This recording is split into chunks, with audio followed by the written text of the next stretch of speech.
So we wanted to do the briefing today. Thanks for coming. It's not that sexy topic, but it's a pretty sexy topic, I think, for the city. As you know, school will be out in 2 weeks, and we are working hard to try to make up the gap of jobs that we lost when the president had to make his compromise with the Republicans about the shutdown on the government. They eliminated across the country, which generally is known as the mayor's summer job program. And my office has been working with the WIB board to try to set up the program and try to get as many jobs as possible for youth in Oakland. So originally, before I knew that these programs were going to be cut, we were hoping to double the number of jobs, and this year we'll be lucky to get to what the average has been. Over the last couple decade or so, there's been about, and what we're passing out is something that that YAP has put together, because they're generally the group that processes the jobs with young people in the city, and I think most of us are using them as sort of a one-stop place where kids can go. But in the past, we averaged about 500 jobs this summer, and then last year, because of the Obama initiative, we actually had 1,200 jobs. And so now we're down, on the city side, we're down to a few hundred jobs, and the county, which also had a program, is down to about half as many jobs as they had last year.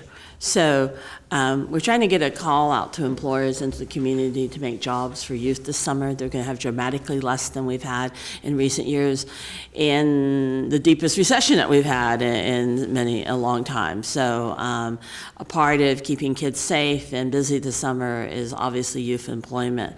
And so this basically shows some of the programs, and I've invited my partners from the county too, because they also have less jobs, to explain what we're trying to do this summer to fill the gap. The deadline for summer jobs is Monday. We've already got 1,400 applications. We expect to have 2,000 applications for about 200 jobs. And if you add the county jobs, even if you add the county in, which had their own pool of jobs, we'll be lucky to have 700 jobs. So our goal would be to at least have as many as last year. And so we're putting a call out for several hundred more jobs. And I've been phone banking the list of employers, my staff has been, and we've begun to pick up some jobs. So we want to put out a broader call to ask, whether you're a small business, we have jobs that, for companies that can't take interns, they're making donations, and I'm going to make a donation of my honorarium that I got last week for speaking at one of the Berkeley graduations, and so I'm giving my $1,000 for one kid this summer to our staff person, to John Baily. We're asking for people, if you can't offer a job, to make a donation. And so some of the small businesses or nonprofits, if you don't have the money to hire someone, we can get that covered if you'll do the placement to provide the work experience. And I want to say that from my background as a school board member, for a lot of kids, summer jobs, the first time they get out of their neighborhoods, the first time they really get exposed to the regular work world. I know we're really tough on our interns. They have to be there at 9 o'clock. We have this amazing kid. I'm going to end with this before I turn it over. We had an amazing kid who was from the Fruitvale area, who had never answered a phone before. It was like painful. It took him 2 weeks to get up the courage to answer our phones. And based on our experience, he started getting more involved in some of the career programs, and that was about 2-3 years ago. So this year, when I was at the school district, when we're initiating a bigger call for employers to get involved on long-term career path internship opportunities. And so that's when you make a commitment in your business to take, maybe, let's say, if you're a healthcare institution, to work with the Health Academy and take students as an intern, and it's your opportunity to train your own workforce. The young man that we had trained in our office came up and handed me his business card.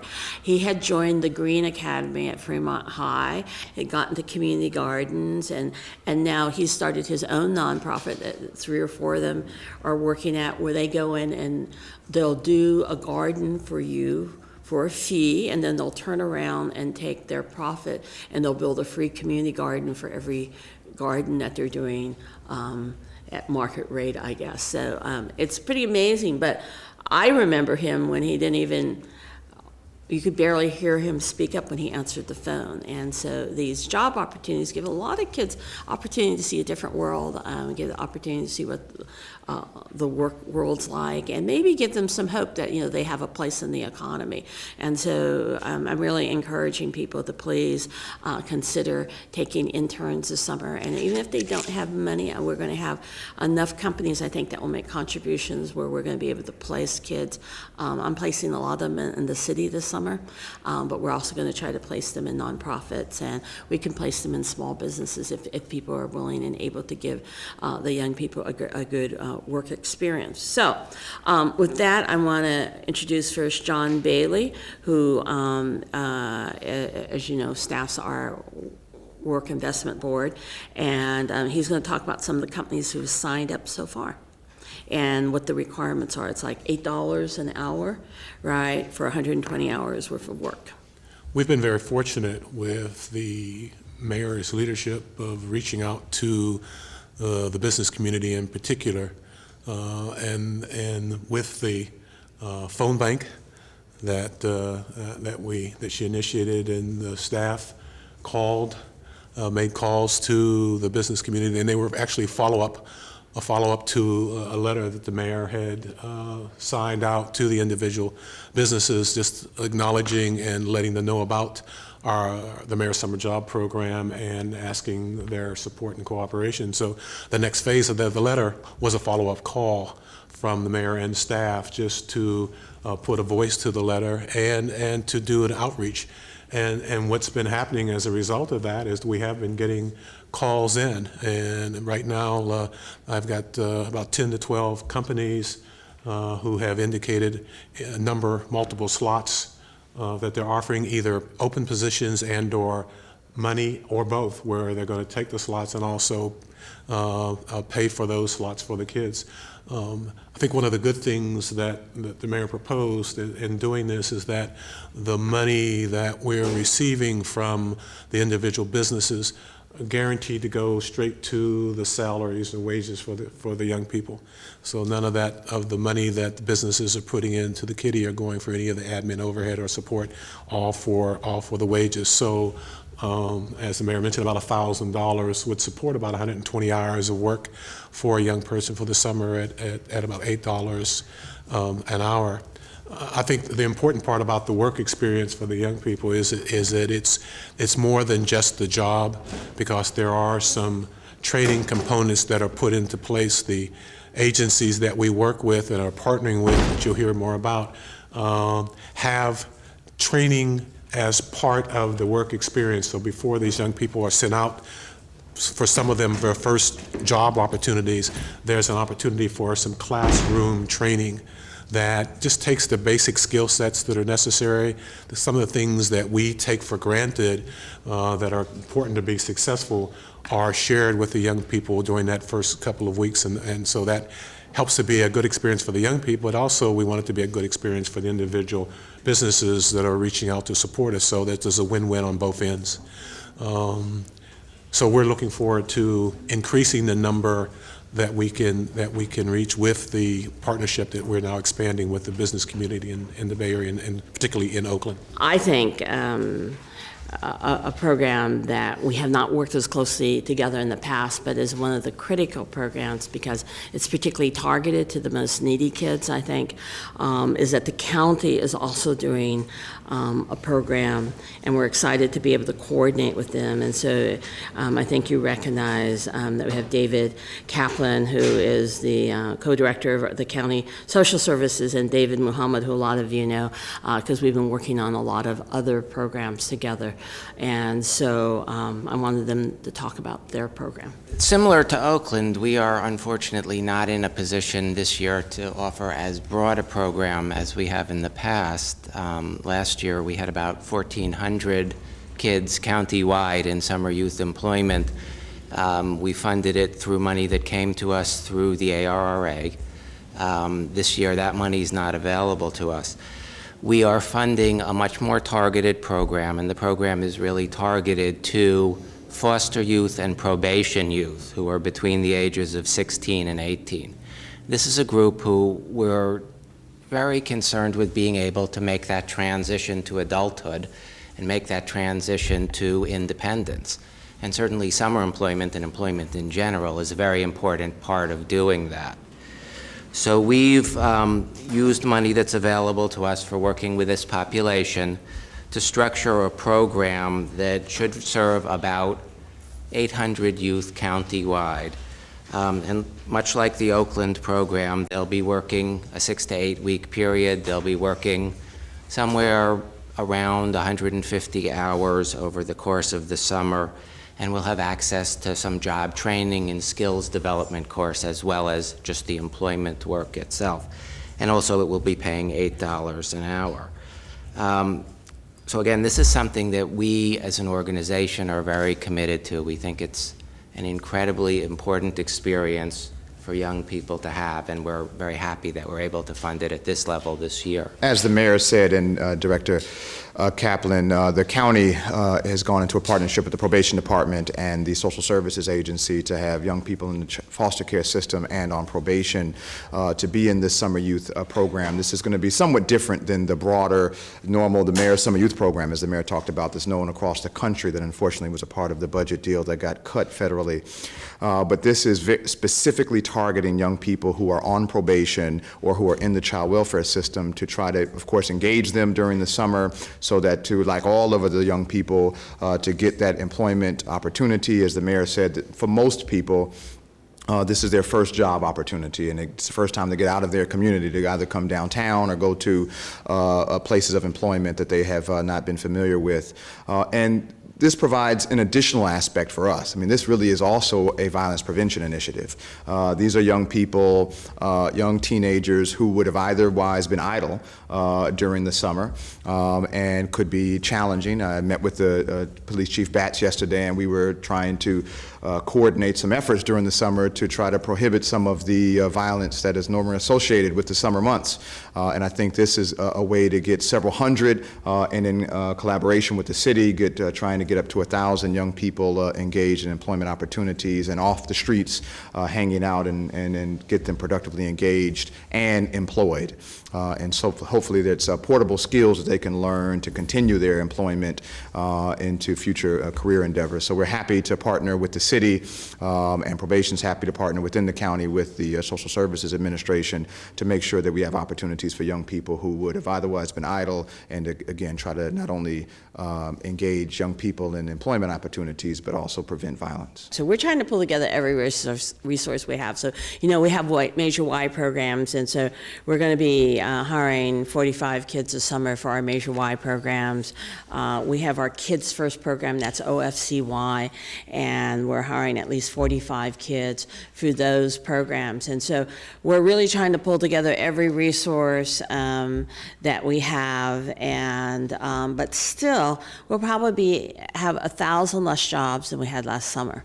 And again, this is like during the nation's worst recession. I have unemployment rates of 28% in our toughest neighborhoods.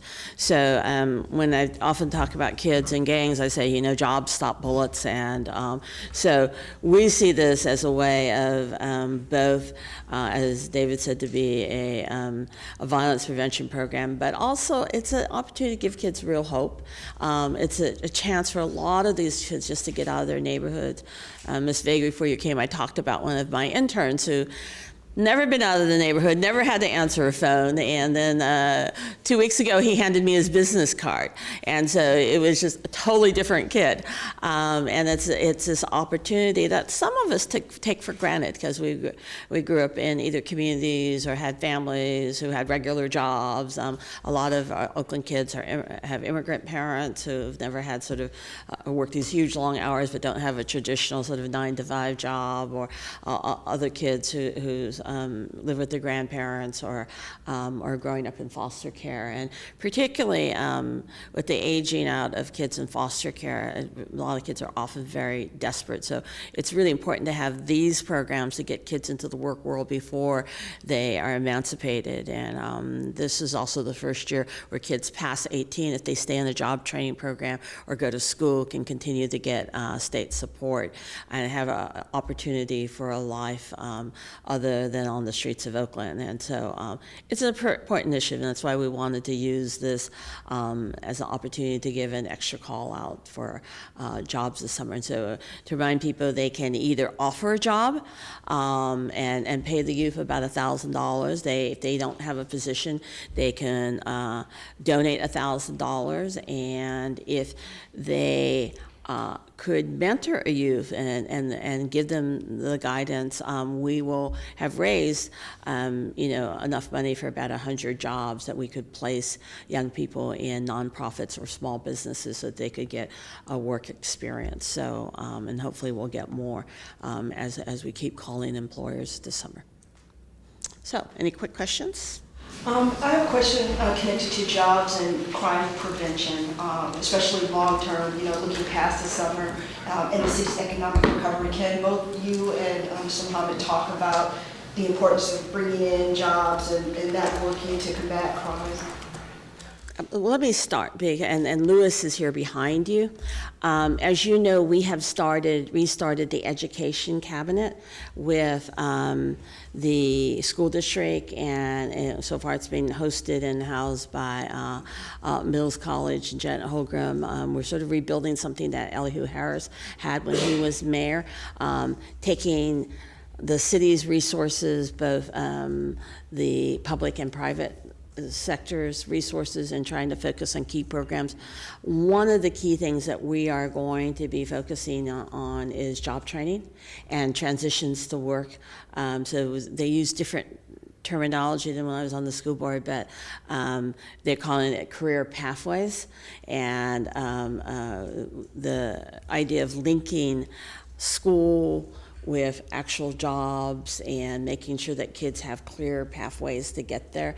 So we're pulling together several of the sectors where there are jobs in the city or where there could be. So that includes apprenticeships and jobs because of all the different construction that we think will happen over the next particularly 5 years between the airport connector and when eventually the economy unfreezes.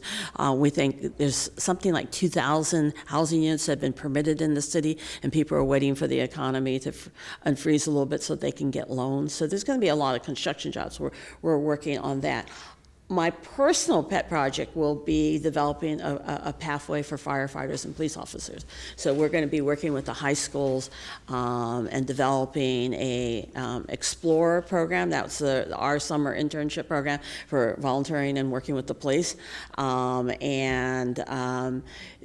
Working with Merritt College to have them take law courses when they graduate from high school, or even maybe as what we call a 2+2, that while they're in high school, they take community college courses to take law and justice courses up at Merritt College, and then to have them come to work for the city. So I'm working on making a clear pathway as a way to grow more kids into those city jobs. I also, as an employer, am looking at, and I'm sure the county is too, that I have a lot of boomer employees. We think probably a third of our employees are boomers, so that in the next 5 years, I'll be looking at maybe 1,700 vacancies. So this summer, we're asking every department to make room for some interns with an eye towards maybe growing our own future employees. And I think they haven't done that on a citywide basis for a long time. So I'm, as an employer, I'm going to have training for the supervisors to make sure that they treat these kids as employees and give them a work experience that will prepare them to be better prepared in the future. So those are some of the things that we're working on. The mayor made a great point earlier where this isn't just about young people getting $1,000 wages. Now, that's often a good hook for them, but the hope that they receive through not just having a job, but the experience that they get, the experience of getting out of their neighborhoods to work a job every day, that by itself has long-lasting effects on young people. It's really the psyche, which is one of the most important issues as we talk about combating violent crime. But also the partners we've selected, right? So Youth Employment Partnership and Youth Uprising in Oakland are our main two partners. And for the county, we have several other partners in every part of the county, Pleasanton, Hayward, and Berkeley. But those Youth Employment Partnership and Youth Uprising have year-round employment programs, and so part of the intentional reason we're using these partners is to, yes, have these young people engaged for the summer, but to also try to connect them to the year-round long-term employment programs. And because by having the teens and the youth in the pipeline, they're able to just have ways of just using their energies and not being on the streets. Absolutely, absolutely. You know, and the mayor, quoted Father Boyle in Los Angeles: "Nothing stops a bullet like a gun." I mean, nothing stops a bullet like a job. Excuse me. Woo. Okay, that's changes. Yeah, exactly. That was as the law enforcement side of me. Nothing stops a bullet like a job. And, that's true whether it's the summer or the fall or the winter or the spring, right? And so to try to get these young people engaged in long-term employment, I mean, for the young adults, particularly for probation, our main two priorities are employment and education. And so we want to get people high school diplomas, engaged in college, but also employed. And so this is a step toward that goal. What's the likelihood, I mean, I know this is in your worst case scenario budget, that we might see 14 of the city's 18 libraries actually close? You're starting to see a lot of reaction out there from librarians and residents of the city to that idea.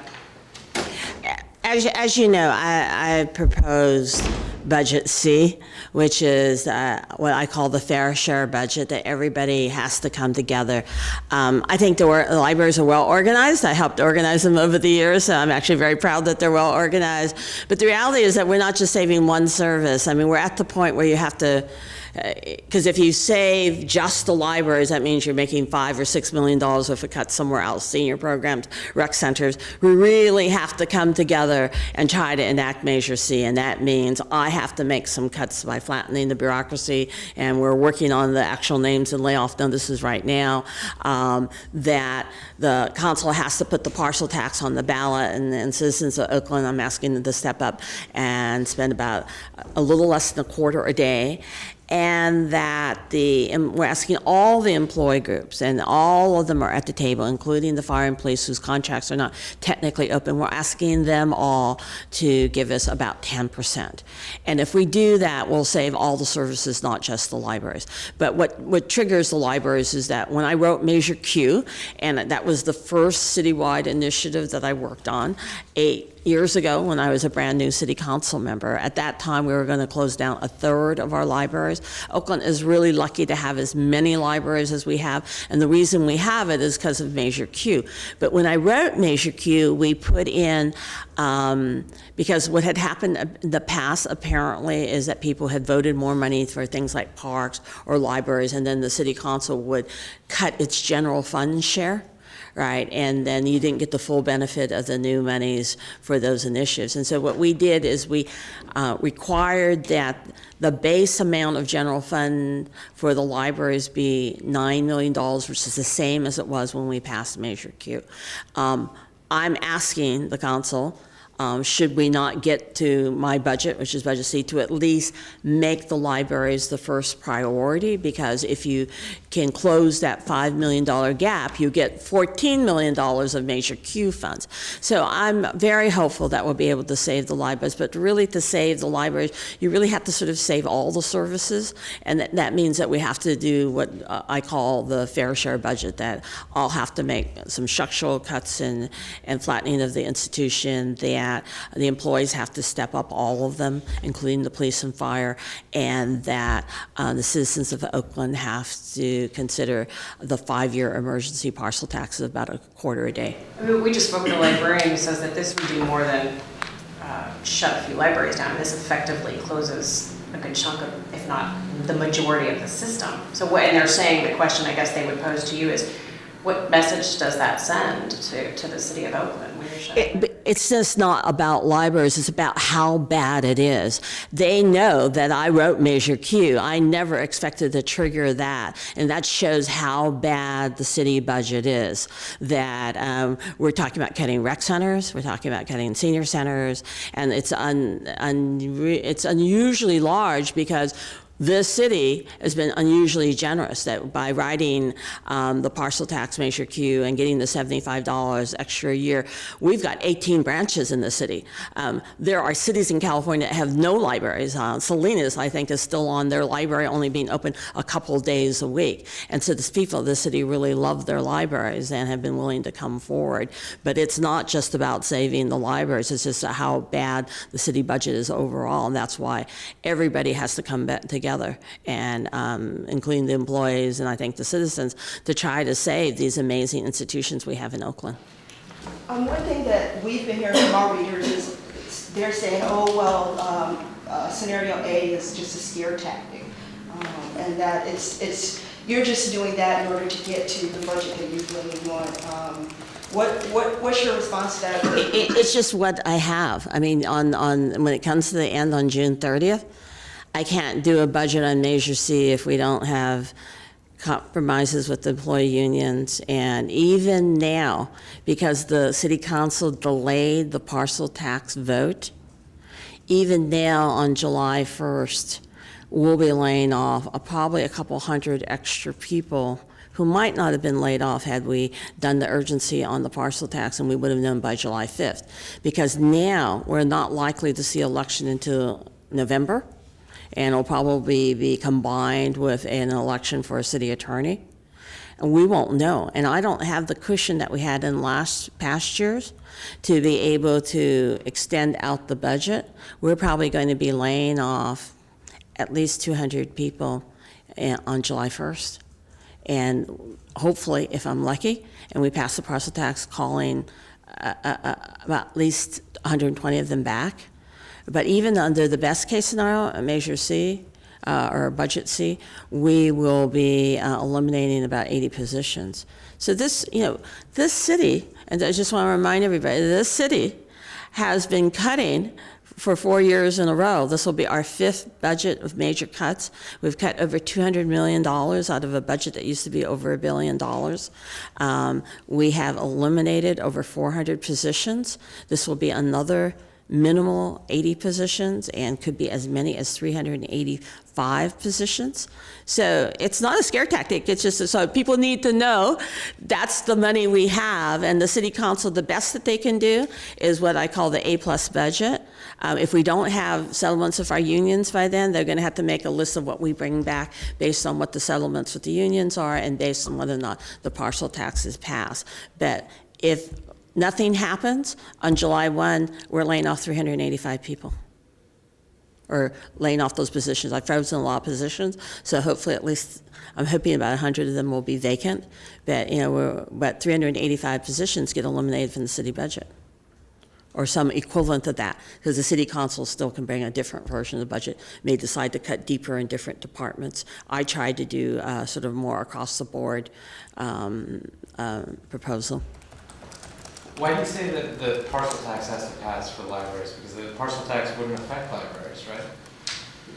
Sure it could. Because nothing, first of all, I don't know what the budget is that the city council is going to pass, right? So I don't know what they're going to pass in terms of... Parcel tax wouldn't affect libraries. Assuming that the negotiations... That's assumed that the negotiations go well. Okay. So, I mean, everyone just assumes that that the B part's going to happen. I don't assume that. So let's say that negotiations go longer than July 1st, right? Then I have nothing but the Budget A funds. And we are in negotiations with all four, and we asked for the final and last proposals by June 20th, but I can't necessarily make everyone do that. I mean, I think we're making reasonable progress. I talk to negotiators every other day. We'll pretty soon be talking to them hourly, I suspect. But, I can't guarantee that we're going to have contributions. Remember, the police department's 50% of the budget, right? And they're only on a voluntary basis negotiating with us. So yeah, I want the parcel tax too, because that's another guarantee. And there's no guarantee that I'm getting 10% from all the employee groups. And that 395 includes or does not include the museum staff that's proposed to be laid off? I think we revised that, so if you look, Sanjay, that includes it. But I don't know, you raised that point, and when I checked that, it actually, the new revised version, the April version didn't, but the revised version did.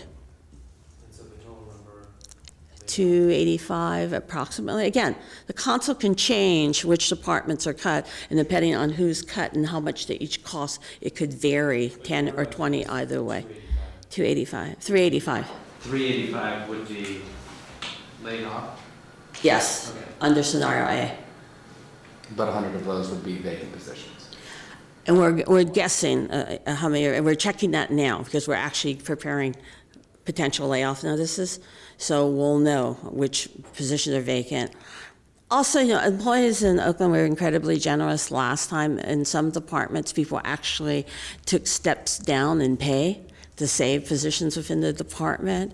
There's been a lot of negotiations, and you saw originally with the senior centers, employees didn't want to work less than a full day, but they managed to negotiate that so that we have now 5 6-hour days instead of 3 full-hour, 8-hour days. So things are happening, so the department, and always does, even after the budget's passed, where sometimes departments will make different arrangements, lay off different people. Somebody who's like last year in the tree services, we lost the head of our tree services, and two of the foreman stepped up to do his administrative duties, and they were able to keep some tree cutters because they didn't replace the head of the department. So there will be even some moving around after the budget's passed.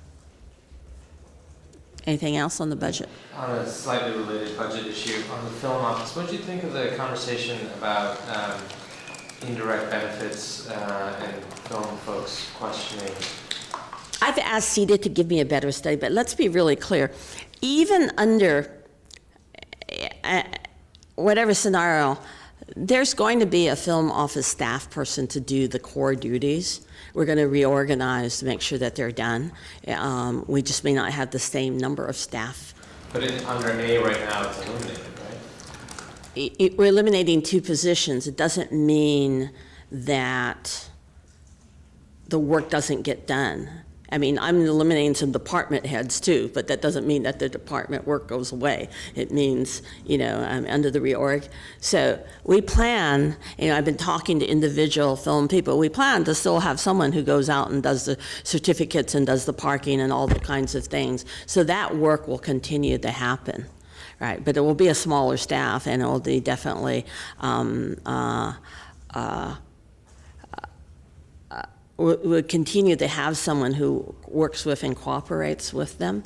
It may just be that somebody else is doing it, or it may be that the person who's doing it gets moved to a different job.